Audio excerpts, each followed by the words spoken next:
நேற்று நைட்டு தூங்குறதுக்கு லேட் ஆயிடுச்சு. அதனால் காலையில் எழுந்திரிக்கிறதுக்கு லேட் ஆயிடுச்சு. இன்றைக்கி காலையில் பிரேக்ஃபாஸ்ட்டுக்கு வந்து இடியாப்பமும் முட்டை குழம்பும் வைக்கணும்னு நைட்டே பிளான் பண்ணிட்டேன். அதனால் லேட்டாக எழுந்திரிச்சாலும் இடியாப்பமும் முட்டை குழம்பு வச்சுட்டேன். ஹஸ்பண்ட் சாப்பிட்டுட்டு கிளம்பிட்டாங்க. நான் இப்போ தான் உட்காந்து சாப்பிட்டுட்ருக்கேன். மணி 9:30 ஆகுது.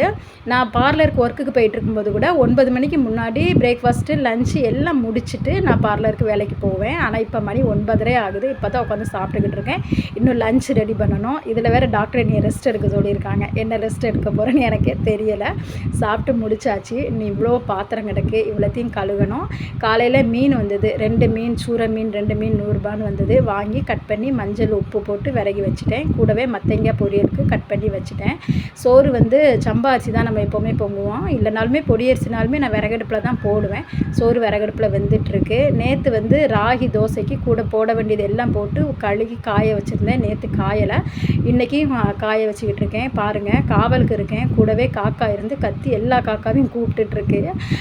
கொஞ்ச நேரம் அதில் உட்காந்துட்டு இருந்தேன். அப்புறம் பாத்திரம் வேறு கழுவணும்னு சொல்லிட்டு வந்துட்டேன். காக்காவையும் பார்த்துட்டு பாத்திரத்தையும் கழுவிக்கிட்டு இருக்கேன். பாத்திரம் நிறைய இருக்குதுல்ல, கழுவி போட்டால் தான் மீனை கழுவ முடியும். பாத்திரத்தையும் கழுவி முடிச்சுட்டு கையோட மீனையும் கழுவிட்டேன். சோறு அங்கே விறகடுப்பில் வெந்துட்டுருக்கு. நான் கேஸில் மீன் குழம்பு வச்சுருவேன். மாங்காய் போட்டு மீன் குழம்பு வச்சுருக்கேன். இன்றைக்கி நம்ம மரத்தில் உள்ள மாங்காய் ரொம்ப நாள் ஆயிடுச்சு. இப்போ சீசனில் காய்ச்சிச்சு. அதனால் நேற்று மாங்காய் பறித்தோம். அதனால் மாங்காய் போட்டு மீன் குழம்பு வச்சாச்சு. கையோட மத்தங்காய் போட்டு தோரன்னு வச்சு முடிச்சிட்டேன். ஒரு 4 பீஸ் மீன் வந்து பொரிக்கிறதுக்கு மசாலா தடவி வச்சுருந்தேன். அதையும் கையோட பொரிச்சாச்சு. மீன் பொரிச்சிட்டு இருக்கும்போதே கொஞ்சம் சமைச்ச பாத்திரம் இருந்ததில்ல, அதையும் கழுகி வச்சாச்சு. 2, 3 பாத்திரம் தான் இருந்தது. அதையும் கழுவிட்டு சிங்கு, கவுண்டர் டாப்பு எல்லாம் தொடச்சி எல்லாமே லிக்விட் போட்டு கழுகி விட்டாச்சு.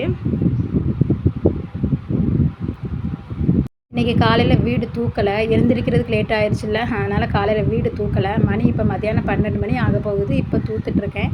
ஆனால் மத்தியானம் வந்து தூக்கக்கூடாதுன்னு சொல்லுவாங்க. எனக்கு வேறு வழி இல்லை. தூத்தா தான் எனக்கு மத்தியானம் சாப்பிடவே முடியும். நம்ம வீட்டில் குப்பை பெருசாக ஆகாது. பிள்ளைங்க சின்ன பிள்ளைங்க இல்லைல்ல, அதனால் குப்பை ஆகாது. ஆனாலும் எனக்கு வீடு தூத்தா தான் திருப்தியாக இருக்கும்.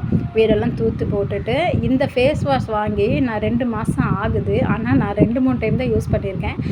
பார்லருக்கு போகிறதுனால அங்கே உள்ள ஃபேஸ் வாஷ் தான் யூஸ் பண்ணுவேன். அதனால் இந்த ஃபேஸ் வாஷை யூஸ் பண்ணி காலி பண்ணிடலான்னு ஃபேஸ் வாஷ் பண்ணிவிட்டு காலையில் வந்து கிரேப் ஜூஸ் போட்டிருந்தேன். ஹஸ்பண்டுக்கு வந்து நான் பாட்டிலில் அடைச்சி கொடுத்து விட்டுட்டேன். எனக்கு மட்டும் இருந்தது. மணி 12:30 ஆயிடுச்சு. அதான் எல்லா வேலையும் முடிச்சாச்சு.